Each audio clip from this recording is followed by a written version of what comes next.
જામતારા ગેંગના બે સાગરીતોની Surat cyber crime સેલે મુંબઈથી ધરપકડ કરી. આરોપી વોટ્સએપ પર બનાવટી ડિજિટલ આરટીયુની એપીકે ફાઇલ મોકલતા અને ચલણ પેટે પૈસા પડાવતા એક ફરિયાદીના આવી રીતે 9,60,000 પડાવવામાં આવ્યા.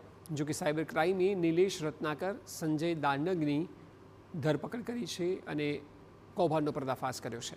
આરોપીના નામથી જ યસ બેંકમાં એકાઉન્ટ ખોલાવાયું હતું, જેમાં ફ્રોડના પૈસા ટ્રાન્સફર થતા હતા, જેની ત્વરિત આરોપીઓ એટીએમથી ઉપાડી લેતા આ ગેંગના અલગ અલગ બેંકમાં એકાઉન્ટ હોવાનું પણ સામે આવ્યું છે. આ આરોપીઓના 2 દિવસના રિમાન્ડ મંજૂર કરાયા છે, જેમાં વધુ મોટા ખુલાસા થવાની સંભાવના છે.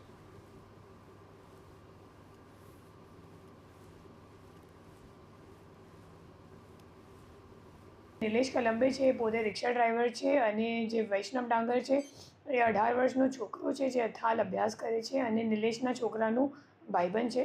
અને એ લોકોએ ભેગા મળીને પોતાનું અકાઉન્ટ ખોલાવીને પછી જે નાસ્તો કરતો આરોપી અલી, જે જાતે જામધારાનું છે, તો એમને એ લોકોએ પોતાનું અકાઉન્ટ આપી અને ફરિયાદી સાથે જે 9,60,000 રૂપિયાની છેતરપિંડી થઈ હતી, એ તમામ અમાઉન્ટ પોતાના અકાઉન્ટમાં લઈને એમને વિથડ્રો કરીને અલીને આપી દીધું.